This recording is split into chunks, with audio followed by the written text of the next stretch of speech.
Tu penses que ton français est bon ou même très bon?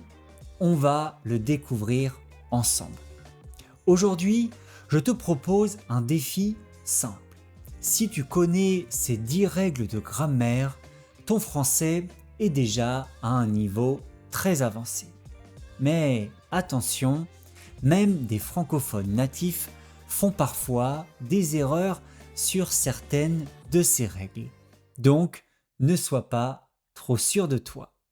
Dans cet épisode, je vais te présenter 10 règles essentielles avec des exemples simples et utiles de la vraie vie. D'ailleurs, si tu veux aller un peu plus loin, tu peux télécharger gratuitement la transcription complète avec toutes les règles et du vocabulaire pour mieux mémoriser.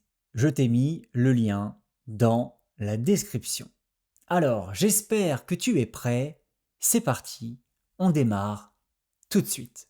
Règle numéro 1, les accords du participe passé avec être. Avec le verbe être, le participe passé s'accorde toujours avec le sujet. Concrètement, ça veut dire qu'il change selon le genre, masculin ou féminin, et le nombre, singulier ou pluriel. Elle est arrivée. Ils sont partis. C'est une règle très importante et très fréquente en français. Si tu la maîtrises, ton français devient immédiatement plus correct et plus naturel. Avant de continuer l'épisode, je tiens à t'annoncer que dans 10 jours, le 25 avril à 9 heures, heure de Paris, j'ouvre à nouveau ma formation Parler français sans bloquer. Alors elle est actuellement fermée, mais elle va bientôt rouvrir pour quelques jours. C'est une formation créée pour les apprenants qui comprennent déjà le français, mais qui bloquent au moment de parler. L'objectif est simple, t'aider à transformer ta compréhension en paroles naturelles et fluides. Et si tu rejoins la liste d'attente dès maintenant, tu recevras une leçon offerte, 10 structures pour parler français sans bloquer. Tu recevras aussi 30 € de réduction le jour du lancement et un accès en avant-première. Le lien est dans la description et dans le premier commentaire épinglé. Allez, on revient à notre épisode et aux règles de grammaire avec la règle numéro 2, les accords avec avoir lorsque le COD est devant. Au passé composé, avec le verbe avoir, on accorde seulement si le COD est placé avant le verbe. Concrètement, si le complément d'objet direct est avant, le participe passé s'accorde avec lui. La lettre que j'ai écrite, j'ai écrit une lettre. C'est une règle un peu plus subtile, mais très importante pour éviter les erreurs à l'écrit et pour montrer un niveau plus avancé en français. Règle numéro 3, bien que plus subjonctif. Après bien que, on utilise toujours le subjonctif. C'est une structure très utilisée pour exprimer une opposition, une idée de contraste. Bien qu'elle ait peur, elle parle. Bien que nous soyons en retard, nous continuons. Attention, après bien que, on n'utilise jamais l'indicatif. C'est une erreur très fréquente, mais si tu maîtrises cette règle, ton français devient tout de suite plus naturel et plus précis. Règle numéro 4, participe passé ou infinitif. L'astuce pour savoir s'il faut écrire E accent aigu ou ER à la fin d'un verbe, tu peux remplacer ce verbe par un verbe du troisième groupe, comme vendre ou mordre. Il a décidé de parler, mordre. Il est fatigué, mordu. Si tu peux remplacer par l'infinitif, tu écris ER. Si tu peux remplacer par le participe passé, tu écris E accent aigu. C'est une technique toute simple, mais extrêmement efficace pour éviter une erreur très très fréquente. Règle numéro 5, l'accord d'un nom après un nombre. En français, le pluriel commence à 2. Donc tout ce qui est inférieur à 2 reste au singulier. 1,8 km, 5 livres. Même avec des nombres à virgule, les nombres décimaux, on regarde si le nombre est supérieur ou inférieur à 2. C'est un petit détail, mais il fait une vraie différence à l'écrit et montre un bon niveau de maîtrise. Règle numéro 6, j'ai été ou je suis allé.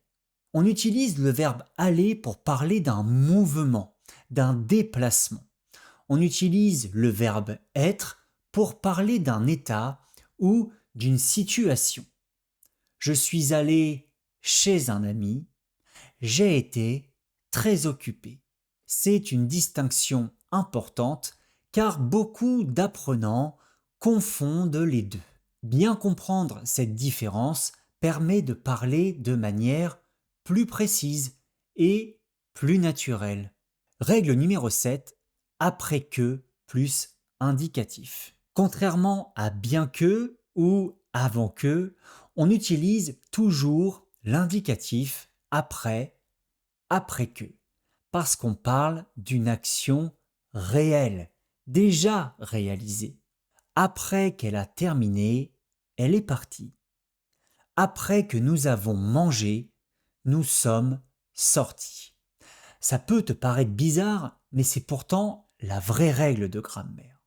Donc retiens bien cette opposition avant que subjonctif, après que indicatif. C'est une règle très importante, souvent mal utilisée, même par les francophones natifs. Règle numéro 8, l'accord de tout, adverbe. Le mot tout peut être un adverbe et dans ce cas, son accord dépend du mot qui suit. Il est invariable devant un adjectif féminin qui commence par une voyelle ou un H muet. Il s'accorde devant un adjectif féminin qui commence par une consonne. Elle est toute heureuse, elle est toute contente. C'est une règle un peu technique, mais très utile pour éviter des erreurs à l'écrit, mais aussi à l'oral, et améliorer aussi la précision de ton français. Règle numéro 9, les adjectifs de couleur. Certains adjectifs de couleur sont invariables, surtout quand ils viennent d'un nom, comme un fruit ou une matière. Des vestes marron, des sacs orange. Ici, marron et orange ne s'accordent pas, parce que ce sont à l'origine des noms. En revanche, d'autres couleurs s'accordent normalement.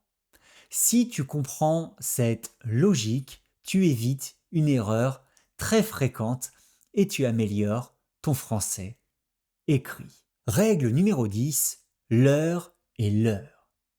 L'heure peut être soit un adjectif possessif, soit un pronom complément.